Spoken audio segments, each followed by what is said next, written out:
ایمان کے قدم کو اٹھا لیتے ہیں، خداوند کے وعدوں پر ہی یقین رکھتے ہیں، ایمان رکھتے ہیں، توکل کرتے ہیں، بھروسہ رکھتے ہیں، تو خدا میری اور آپ کی زندگی میں جس طرح ابراہیم کو خدا نے وہ سب کچھ دیا، ہم سب جانتے ہیں، جس کا خدا نے وعدہ کیا تھا، خدا نے اسے وہ تمام برکات جو تھی اسے دے دی تھی، جس کا خداوند نے وعدہ کیا تھا کہ میں تجھے دوں گا۔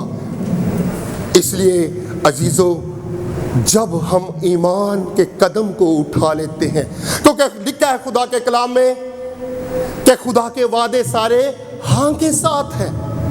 جب ہم یقین کر لیتے ہیں، پختہ ایمان رکھتے ہیں، اپنے اندر ایک ایمان کو پیدا کر لیتے ہیں، تو پھر میرا اور آپ کا خدا جو قدرت والا ہے، جو یہوہ یری ہے، وہ اپنے لوگوں کو وہ تمام برکات دے گا، کیونکہ اس کا وعدہ ہے۔ کیونکہ خدا انسان نہیں کہ جھوٹ بولے، کیونکہ جو وہ کہتا ہے وہ کرتا ہے۔ جب ہم مزید بائبل مقدس کو پڑھتے ہیں، پرانے نامہ میں دانییل کی کتاب، جب دانییل کی کتاب کو ہم پڑھتے ہیں، دانییل کی کتاب اس کے 3 باب کو، تو یہاں پر ایک پہلی ایسے 30 ہے تک ایک سٹوری کا ذکر ہمیں ملتا ہے۔ خداوند کے کلام میں ایسے سورموں کا یہاں ذکر ملتا ہے۔ یہ 3 لوگ ہیں، لیکن یہ 3 لوگ ایماندار ہیں۔ ہم سب اس سٹوری سے واقف ہیں۔ نبوکدنضر نے ایک ایسی مورت کو بنایا ہے اور اس نے اعلان کر دیا کہ جتنے یہاں لوگ ہیں، رایا ہے، ہر ایک اس مورت کے آگے کیا کرے؟ سجدہ کرے، اس کے آگے جھکے۔ تو خدا کا کلام کہتا ہے یہ 3 ایماندار، انہوں نے اس مورت کو سجدہ نہیں کیا۔ کیا ان کے اندر چیز ہمیں نظر آتی ہے؟ انہوں نے سیکھا ہوا تھا کہ تم تراشی مورت کو سجدہ نہ کرنا۔ سامنے بادشاہ ہے، بادشاہ کا حکم ہے، اور ہم سب اس بات کو جانتے ہیں کہ حاکم وقت جب حکم جاری کرتے ہیں تو اس کی تابعداری کی جاتی ہے، اس کے حکموں کو ماننا پڑتا ہے۔ اور خدا کا کلام کہتا ہے کہ اس نے اعلان کر دیا جب ساز بجیں گے، ہر طرح کے ساز بجیں گے، اور جتنے یہاں ہیں اس مورت کے آگے جھک کر اسے سجدہ کریں گے۔ یہ 3 سورمے جن کے اندر ایمان تھا، پختہ ایمان تھا، جن کا توکل یہوہ خدا پر تھا، وہ زندہ یہوہ خدا کو مانتے تھے، وہ کسی بت کے آگے نہیں جھکتے تھے، کسی معبود کے آگے نہیں جھکتے تھے۔ ان کا ایمان تھا کہ صرف یہوہ خدا کو ہی سجدہ کرنا واجب ہے۔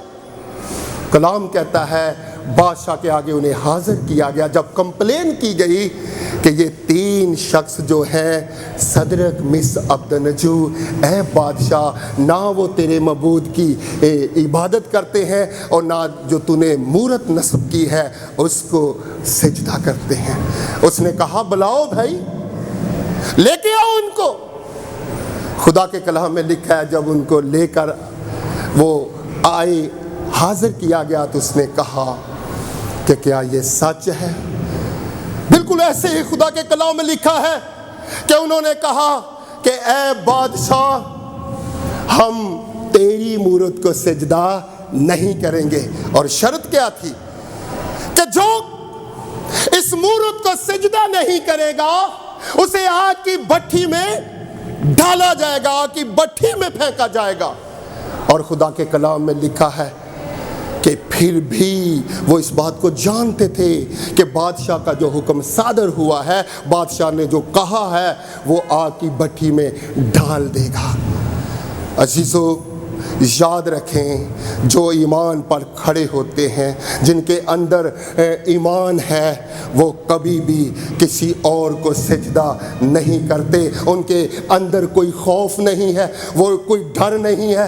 حالانکہ کہا گیا تھا کہ تمہیں آگ کی بھٹی میں ڈالا جائے گا، موت ہے۔ خدا کے لوگ یاد رکھیں کبھی بھی غلط کمپرومائز نہیں کرتے، وہ غلط تعلیم کے ساتھ سمجھوتا نہیں کرتے، وہ غلط تعلیم کو تسلیم نہیں کرتے، غلط تعلیم کو ایکسپٹ نہیں کرتے، ان کا بھروسہ صرف زندہ خدا پر ہوتا ہے۔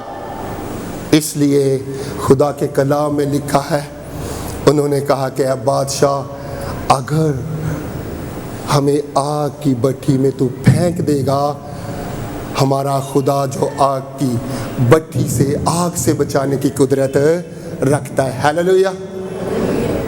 ایسا ہی ہوا، ہم سب واقف ہیں پوری سٹوری سے کہ خدا نے، یہوہ خدا نے لکھا ہے کہ ان کو آگ کی بھٹی سے کیا کیا؟ بچا لیا۔ ایمان اندیکھی چیزوں کا کیا ہے جی؟ ثبوت ہے۔ رسول کہتا ہے کہ ایمان کے بانی، کامل کرنے والے ایمان کے بانی کو کیا کرو؟ تکتی رہو۔ کیوں کہا ہے اس نے؟ کیا وجہ ہے؟ ہمارا فوکس، ہمارا بھروسہ، ہماری آنکھیں جب یسوع پر ہوں گی تو پھر ہم حالات کا سامنا کر سکتے ہیں، حالات کیسے ہی کیوں نہ ہو۔ یاد رکھیں ہم نے اپنے اوپر ایمان نہیں رکھنا، کسی اور پر ایمان نہیں رکھنا۔ رسول کہتا ہے کہ یسوع جو ہمارا بانی ہے، جو ہمارا لیڈر ہے، جو ایمان کی فاؤنڈیشن ہے، ایمان کی بنیاد ہے، ایمان کا ردہ ہے، جب ہم یسوع پر اپنی آنکھیں لگائے رکھیں گے، یسوع پر ایمان رکھیں گے تو میرے عزیزو ہماری فتح ہے، پھر ہماری کامیابی ہے۔ اور کامیابی کا راز یہ ہے، شاگرد یسوع پر ایمان رکھتے تھے۔ ایک دفعہ کا ذکر ہے بائبل مقدس میں، جب لوکا کی انجیل 8ویں باب کو پڑھتے ہیں، 8ویں باب کی 22ویں آیت، تو ایک دن یسوع اس کے شاگرد جو تھے وہ کشتی میں بیٹھے ہوئے ہیں، طوفان آ گیا، لکھا ہے کہ جب لہریں اٹھیں تو وہ کشتی کے اندر وہ پانی جو تھا وہ آنا شروع ہو گیا۔ شاگرد ڈر گئے، گھبرا گئے۔ یسوع پاس ہے، لکھا ہے کہ وہ سو رہا تھا، اور جا کر کہتے ہیں اے صاحب ہم کیا ہے؟ ہم ہلاک ہوا چاہتے ہیں۔ لکھا ہے کہ یسوع نے ہوا اور پانی کو، طوفان کو ڈھانٹا، امن ہو گیا۔ ایک بات یاد رکھیں، یسوع نے کہا تھا کہ تمہارا ایمان کہاں گیا؟ Where is your faith؟ ایمان کہاں ہے؟ بھول گئے تھے شاگرد، ایمان تھا لیکن وہ بھول گئے تھے۔ تو یاد رکھیں عزیزو، جب ہم ایمان پر قائم ہوں گے، زندگی میں کئی طرح کے طوفان آتے ہیں، دکھوں کے طوفان، بیماریوں کے طوفان، نہ جانے کس کس چیز کے طوفان، مصیبتوں کے طوفان بھی آ جاتے ہیں، لیکن ہمیں ایمان یسوع پر رکھنا ہے۔ ہمارے پاس ہمارا یسوع ہے، جب ہم یسوع پر ایمان رکھیں گے تو تمام طوفان تھم جائیں گے، تو تمام طوفان رک جائیں گے۔ اس لیے عزیزو ہمیں اپنے خداوند پر ایمان رکھنا ہے۔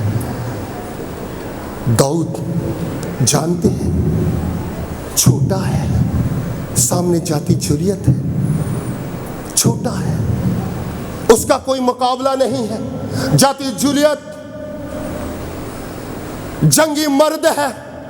خدا کا کلام کہتا ہے کہ جب داؤد نے اسے کہا کہ تو میرے پاس بالا اور برچھی لے کر آیا ہے، لیکن میں رب الفاظ کے نام سے تیرے پاس آتا ہوں، کیا لیا؟ اس کے ہاتھ میں کیا تھا؟ فلاخن، 5 وہ چیکنے پتھر۔ لیکن داؤد کی زندگی کے اندر جو بات ہمیں نظر آتی ہے وہ ایمان کا پتھر ہے۔ وہ ایمان کا پتھر اس کی زندگی میں نظر آتا ہے، اور اس نے بڑے ایمان سے فلاخن کے اندر وہ چیکنا پتھر رکھا، اور لکھا ہے کہ جب گھما کر مارا تو جاتی جولیت کے سیدھا ماتھے پر لگا، اور وہیں وہ ڈھیر ہو گیا۔ کئی طرح کے جاتی جولیت ہماری زندگی میں آج بھی کام کر رہے ہیں، آج کام کریں گے، لیکن ایمان سے ہم ان تمام جاتی جولیت کا خاتمہ کر سکتے ہیں، انہیں ختم کر سکتے ہیں، جب ہمارا بھروسہ اور توکل خدا پر ہوگا، یہوہ خدا پر ہوگا۔ خدا کے کلام میں لکھا ہے، اس نے کہا میں کس کے نام سے آتا ہوں جی؟ رب الفاظ کے نام سے۔ اس لیے میرے عزیزو، ہم اپنے ایمان میں پختہ بنیں، ہم خدا پر یقین رکھیں، ہم خدا پر بھروسہ رکھیں۔ عبرانیوں کا مصنف 13ویں باب میں ایک بڑی ایمانداروں کی، سرموں کی لسٹ بیان کرتا ہے۔ انہوں نے کیسے فتح پائی؟ ایمان پر کھڑے تھے۔ جب وہ ایمان پر کھڑے تھے تو خدا سے وہ تمام برکات کو انہوں نے پا لیا، حاصل کر لیا۔ اگر ان کے پاس ایمان نہ ہوتا تو وہ کچھ بھی نہیں کر سکتے تھے۔ اس لیے میرے عزیزو، خدا کا کلام مجھے اور آپ کو ہدایت کرتا ہے کہ ہم اپنے یسوع کو ہمیشہ تکتے رہیں، ہمیشہ اپنے خداوند یسوع پر ایمان کو، اس پر ایمان رکھیں، توکل رکھیں، بھروسہ رکھیں، کیونکہ اس نے کہا ہے کہ میں دنیا کے آخر تک تمہارے ساتھ ہوں۔ God bless you. خداوند آپ کو برکت دے۔